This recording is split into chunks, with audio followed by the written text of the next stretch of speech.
법을 몰랐다고요? 아니면 법을 잘못 알고 계셨다고요? 제대로 법 읽는 방법을 알려드리는 시간입니다. 법 읽어드립니다.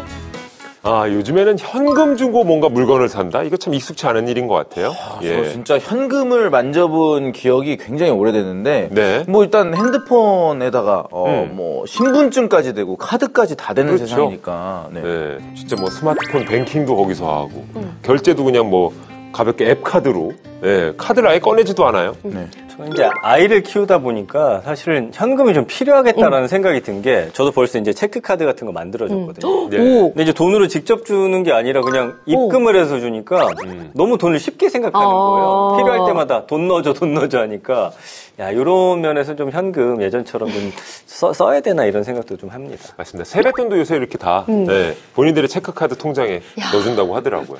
예. 이렇게 편리한 건 좋은데 또 이게 실수를 할 때가 있습니다. 아, 송금할 때 한 번쯤 이거 혹시 내가 잘못 보내는 거 아닐까 하고 수시로 들여다보게 두세 번 확인하잖아요. 그죠?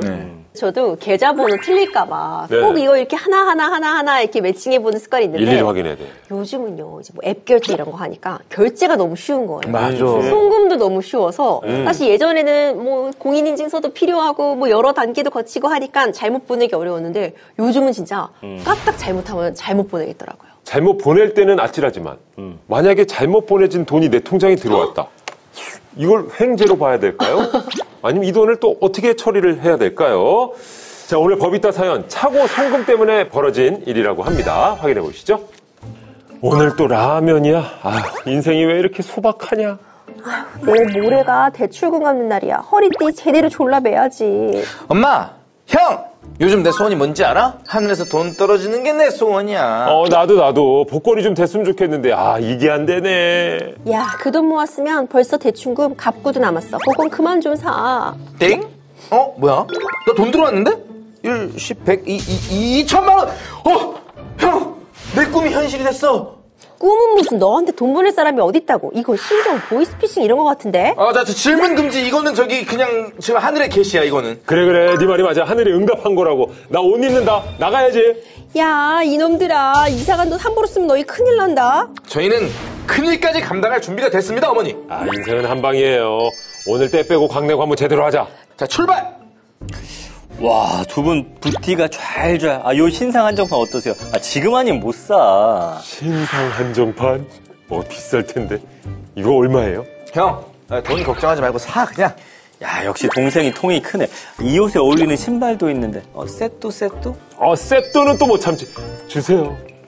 엄마한테 문자 왔다. 아들 대출금 다 갚았더라. 그 돈으로 갚았니? 어쩌려고 그래. 에이, 엄마, 또 잔소리. 빚에서 해방된 기분 좀 느끼시지. 아, 멋지다. 대출금 갚은 거야? 넌 역시 계획이 다 있구나. 띠링. 또 엄마. 자꾸 문자로 잔소리를. 고객님, 송금된 금액은 차고 송금된 금액입니다. 반드시 돌려주셔야 합니다. 뭐야? 차고 송금? 돈을 돌려달라고? 뭔 일이래. 야, 돈 거의 다 썼잖아. 이거 큰일 났네. 아, 고객님 결제하시죠. 네, 일시불로 할까요? 야, 일단 문자를 지워. 몰랐다고 하자. 똑똑하다. 문자 못 받아갖고 차고 송금인지도 몰랐다고 그래. 형 진짜 천재야, 형. 인생은 한방. 일시불로 결제해주세요. 고객님 계좌로 차고 송금 반환이 요청되어 입금 계좌는 몰라. 귀찮아, 이거. 난 모르는 일이야.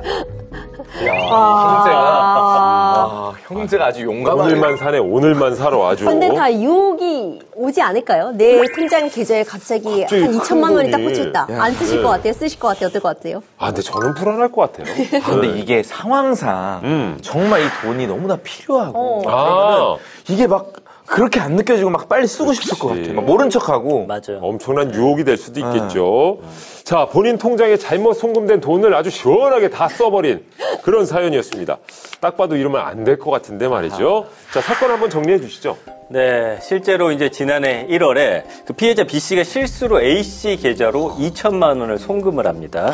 실수 알아차린 B씨가 즉시 이제 금융기관에다가 차고 송금 사실을 은행에 이제 신고를 했다고 합니다.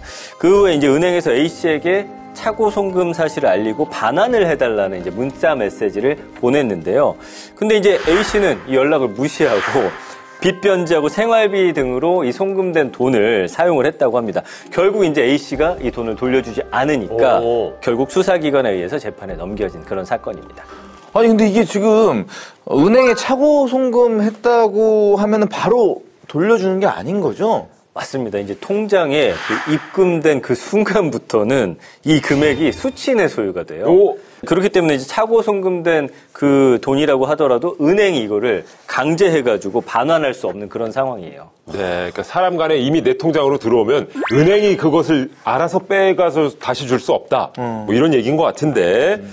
자, 재판도 갔습니다. 차고 송금된 돈 돌려주지 않으면 어떤 죄가 성립이 됩니까? 대법원까지 갔어요. 그런데 오호. 앞서 살펴본 것처럼 일단 내 계좌로 탁 들어온 돈은 누구 걸까? 내 겁니다. 내 계좌에 들어왔잖아요. 예. 하지만 여기서 끝나는 게 아닙니다.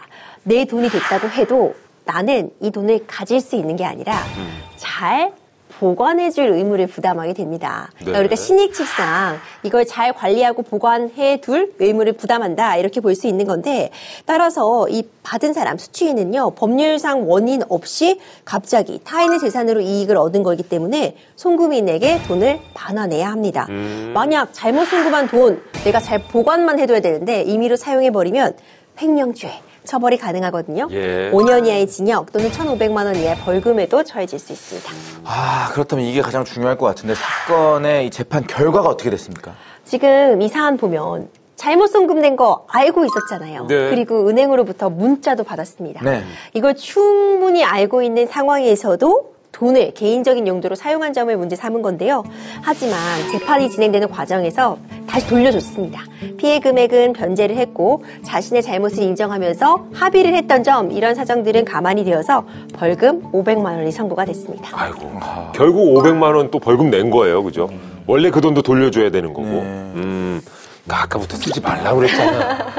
왜 써가지고. 문자를 지우라는 충격적인 얘기를 하셨는데. 아무튼 동생이 혼자 신나가지고 그냥 아유. 자, 그러면 우리가 한번 기억해둬야 될 것이 우리가 송금을 하다가 제가 잘못 다른 사람한테 보냈다는 걸 깨달았어요. 그럼 가장 먼저 어디에 연락을 하는 게 좋을까요? 은행? 그 예금보험공사에서 운영하고 있는 차고송금 반환지원 제도를 활용하는 방법이 있습니다. 그러니까 개인이 실수로 수취인 계좌번호 등의 오입력으로 송금한 경우 이제 지원을 해주는 건데요.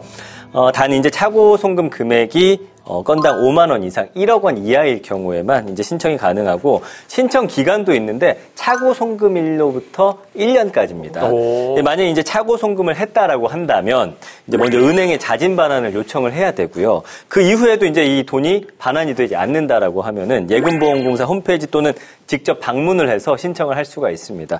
그 여기서 이제 꼭 기억을 해야 될 게 있는데 자, 이 차고 송금을 받은 대상이 이 금융사를 통해서 자진 반환에 응하지 않았을 때만 예금보험공사에 차고 송금 반환 이 신청을 할 수가 있습니다. 아, 그러니까 이 은행에다 먼저 차고 송금을 알린 뒤에 그래도 안 주면 반환 지원 제도를 활용해라. 아, 그러면 신청을 하고 나면 다 돌려받을 수 있는 건가요? 그렇지는 않아요. 반환 지원 제도에 도움을 받지 못하는 경우들도 존재합니다. 차고 송금 수취 그 계좌가 뭐 보이스피싱 같은 범죄에 이용된 그런 계좌라면요.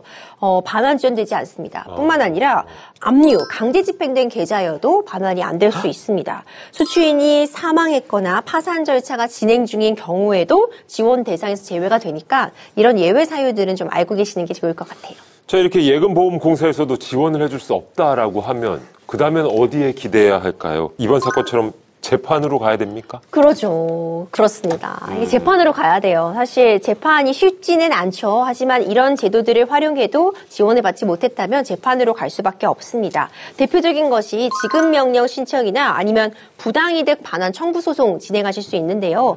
지급명령 신청이나 재판 같은 거를 하면은 결국 시간이 많이 소요가 되니까 그동안 돈을 다 써버릴 수도 있습니다. 이런 거를 방지하기 위해서 수취 계좌를 상대로 미리미리 가압류, 딱 그 계좌 돈 못 꺼내게 못 쓰게 묶어놓은 조치 필요할 것 같고요. 송금된 돈이 다른 곳으로 옮겨지거나 지급 불능 상태가 되기 전에 최대한 빨리 이렇게 가압류해 두시는 게 가장 중요할 것 같습니다. 네. 아, 이 돈을 잘못 보낸 경우는 이제 충분히 알았고 반대로 저한테 이제 차고 송금이 잘못 들어왔을 경우 에는 어떻게 해야 되는 건가요? 바로 이거 돌려주려면 또 어떤 방법을 통해야 되는지. 근데 또 이게 함부로 돈을 돌려줬다가 보이스피싱에 연루될 수도 있어요. 실제로 중고거래 중에 구매 금액을 잘못 송금했으니까 나머지 금액을 이제 돌려달라고 요구하면서 사기범죄에 끌어들이는 그런 사례도 있었습니다. 그러니까 중고 물품을 거래하기로 한 후에 구매자가 이제 실수로 돈을 더 많이 입금을 했다. 다른 계좌로 차익을 돌려달라라는 이제 수법을 통해서 보이스피싱 그 수금을 하는 방법이에요. 그래서 보이스피싱 범죄에 이제 속아가지고 재이체를 할 경우에 나도 모르는 사이 이제 범죄 연루가 될 수도 있는 겁니다. 그러니까 애시당초 죄가 없다는 걸 입증하기 위해서는 너무 많은 시간이 들잖아요. 과정이 힘들고. 자, 이런 일이 발생하지 않게 하기 위해서 예방하는 게 중요할 것 같은데 어떻게 해야 할까요? 본인이 모르는 돈이 입금이 되거나 아니면 차고 송금이라고 다시 돌려달라는 연락을 받게 되면은요, 송금된 은행이나 통장의 거래 은행에 차고 송금 사실을 바로 전달하는 게 가장 중요할 것 같습니다. 이 사람이다 보니까 실수를 하기 마련인 건데 이 차고 송금을 막을 방법은 없는 건가요? 일단은 스스로 꼼꼼하게 체크하는 게 가장 먼저일 것 같고요. 또 자주 이용하는 계좌라고 한다면 즐겨찾기에 이제 등록을 해놓는 것도 하나의 방법이 되겠죠. 그리고 만약에 이런 거 혹시라도 내가 실수할까봐 두렵다면은 지연 이체 서비스에 가입해 두시면 좋습니다. 그러니까 지연 이체 서비스 같은 경우는 송금한 이후에 3시간이 지난 뒤에 수취인 계좌로 이제 돈이 들어가는 그런 제도예요. 그래서 뭐 사전에 등록된 계좌나 쇼핑 같은 소액 결제는 물론 가능하고요. 이체 신청 후에 2시간 30분 안에는 송금 취소가 이제 가능하기 때문에 차고 송금을 좀 줄일 수 있는 하나의 또 방법이 되지 않을까 싶습니다. 네. 자, 이제 오늘의 마무리 시간인데요. 김기리의 한 줄 평 들어보겠습니다. 네. 오늘의 한 줄 평은 이겁니다. 내 거인 듯 내 거 아닌 내 거 같은 돈. 세상에는 내 거 같은 돈은 없습니다. 내 돈 아니면 네 돈만 있죠. 잘못 들어온 돈은 양심에 따라 절차에 따라 잘 돌려줍시다. 그래야 복이 와요. 네. 갑자기 통장에 돈이 뚝 들어오면 솔직히 좋죠. 그런데 착각은 자유, 사용은 범죄라는 사실 잊지 말아야 합니다. 혹시라도 잘못 들어온 돈 발견하면 이 돈 어디서 왔을까 한 번쯤 꼭 확인해 보시길 바랍니다. 오늘 준비한 내용은 여기까지고요. 다음 시간에도 착오 없는 일상을 위한 법 이야기로 또 찾아오겠습니다. 다음 시간에도 함께해요.